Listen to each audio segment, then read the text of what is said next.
ये Indian lobby जो है वहाँ पे वो बहुत स्ट्रांग है। और एक और चीज भी है कि ट्रंप और मोदी की जो नजरियाती वाबस्तगी है, नजरियाती कुर्बत है, दोनों जो है मुसलमानों के बारे में बड़ी नेगेटिव राय रखते हैं। जहां तक हिंदुस्तान का ताल्लुक है, मैं समझता हूं एक स्ट्रेटेजिक फैसला किया गया है अमेरिकन सिस्टम में, और खासतौर पे जो अमेरिकन सिक्योरिटी एस्टेब्लिशमेंट ने, कि वो चीन से इतने खाइफ हैं और उनका अपना भी जो 9/11 के बाद जो नुकसान हुआ है, तो वो एक नई इत्तेहाद सा बना रहे हैं जिसमें इंडिया को फिलहाल आगे करना चाहते हैं, जो मैं समझता हूं कामयाब नहीं होगा।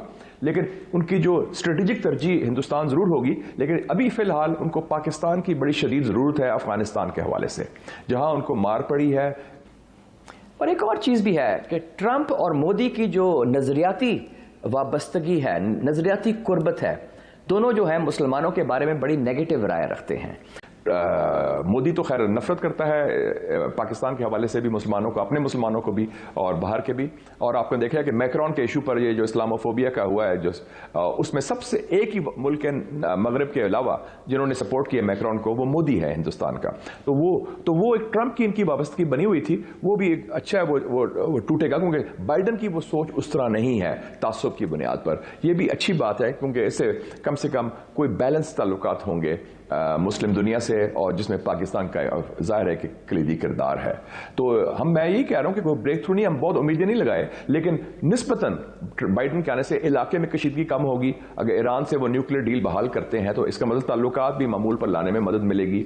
चीन के साथ वो सर जंग नहीं करते, तो चीन हमारा बेहतरीन दोस्त है, तो उससे भी फिर अच्छे ताल्लुकात में फर्क पड़ेगा, या कम से कम मामूल के ताल्लुकात होंगे, तो कुछ बेहतरी आएगी। ये जो 3-4 सालों में ये हो रहा था खदशात और खतरात और इतनी जंगजू बातें, वो टेम्परेचर लो। और चीज़ मुशाहिद साहब, आप भी अमेरिका में रहे हैं, ये इंडियन लॉबी जो है वहाँ पे वो बहुत स्ट्रांग है। ये बहुत बड़ा सेटबैक नहीं है इंडियंस के लिए, ये ट्रंप की शिकस्त है। ये इंडियन, और मजे की बात है, आपको याद है पिछले साल जो इवेंट हुआ था हाउडी मोदी वाला ह्यूस्टन में जुलाई 2019 में, जिसमें ट्रंप खुद शामिल हुआ था, तो मोदी ने तो उसकी एंडोर्समेंट कर दी थी कि हम एक किस्म की, उन्होंने आशीर्वाद दे दी थी कि आप सेकंड टर्म को हम सपोर्ट करेंगे, तो वो है। लेकिन आप देखें, ये जो अमेरिका जो मैं जानता था जब मैं स्टूडेंट था, जब आपने भी विजिट किया था उस जमाने में, वो एक मुख्तलिफ अमेरिका था, वो बड़ा अच्छा अमेरिका था, वार्म था, वेलकमिंग था, उसमें उस किस्म के तासुबात नहीं थे। ये अमेरिका का जो एक नया तो एक अगली चेहरा है, वो जो गंद है, वो एटलीस्ट ट्रंप ने वो भी बाहर ले आया, क्योंकि अब वो मेन स्ट्रीम का हिस्सा हो गया है। तो उस हवाले से वो जरूर है।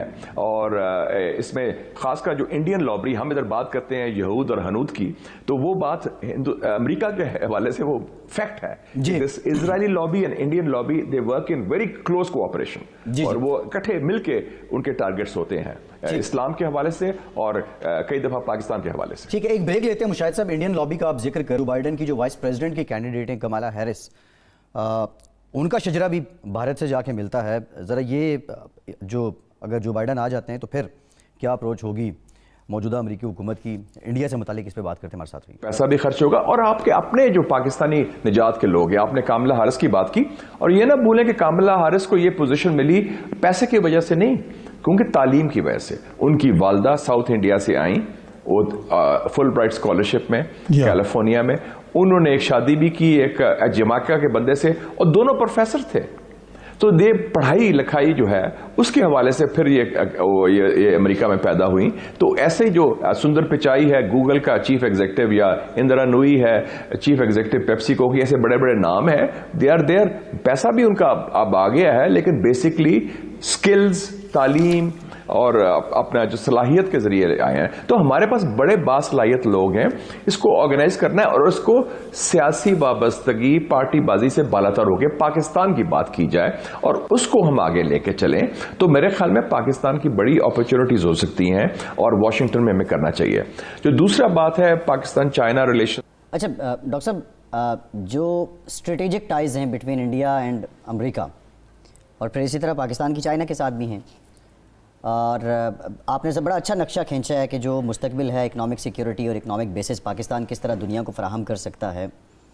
अगेन अभी तो ये मफरूज़ा है कि कौन आता है कौन नहीं आता है, लेकिन अभी तक जो पाकिस्तान ने इसको लेके काम किया है, दोनों पार्टीज़ को, दोनों शख्सियात को मद्देनज़र रखते हुए, उससे मुतालिक बताइए ज़रा, क्या हैं उसकी डिटेल्स और आने वाले वक्त में क्या मज़ीद पाकिस्तान की पॉलिसीज़ क्या हैं?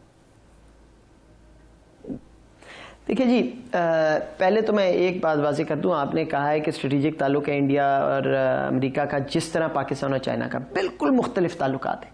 पाकिस्तान चाइना का वो बात है ब्रॉड, जी ब्रॉड बेस्ड मल्टी फैसेटेड, ये वो ताल्लुक है जिसमें जेन्युइन इंटरेस्ट, ट्रस्ट, फ्रेंडशिप इकट्ठी हुई है। हिंदुस्तान और इंडिया का ताल्लुक एक्चुअली वन पॉइंट एजेंडा है और वो है काउंटरवेट टू चाइना। अब मुझे आप ये बताएं, बात शुरू हुई कि जी वो नेचुरल एलाइज, तो लार्जेस्ट डेमोक्रेसी, तो सेक्युलर, वो किधर गई डेमोक्रेसी, तो सेक्युलरिज्म, तो फलां। वो वन पॉइंट एजेंडा, उसकी जो बुनियाद थी वो ये थी कि हिंदुस्तान को हम खड़ा करेंगे, प्रॉप अप करेंगे, तकड़ा करेंगे, वो चाइना को जो है उसका हरीफ बनेगा और इसलिए थोड़ा प्रेशर हट जाएगा बाकी दुनिया, अमेरिका वस्ती दुनिया का से चाइना का। तो वो तो अंदर से खुद खोखला है जो काउंटरवेट है, तो उसने क्या काउंटर करना है, वो बेचारा तो अपने आप को काउंटर करने में लगा हुआ है। सो ये आपको नजर आ जाएगा बहुत जल्द। जो हिंदुस्तान को इस्तेमाल कर रहा था इस चीज के लिए, वो तो लेने के देने पड़ेंगे, वो वहां से भागेंगे, लाइबिलिटी बन जाएगा। इससे these are two very separate things. और पाकिस्तान की जहां तक बात है कि हम यूएस के देखें, पूरी स्ट्रैटेजी पाकिस्तान की आपने देखा, ओबामा साहब थे, फिर ट्रंप साहब आ गए, totally different personalities and policies. हमारा दोनों के साथ ताल्लुक हम रियासत की तरह चला रहे थे, तो हमारी तैयारी पूरी है। हम किसी इंटरनल इशू में इंटरफेयर नहीं करेंगे, रियासत के तौर पे हम काम करेंगे और आप देखेंगे इंशाल्लाह ये ताल्लुक बेहतर होगा, क्योंकि ओपनिंग नेचुरली क्रिएट हो गई अफगानिस्तान की वजह से।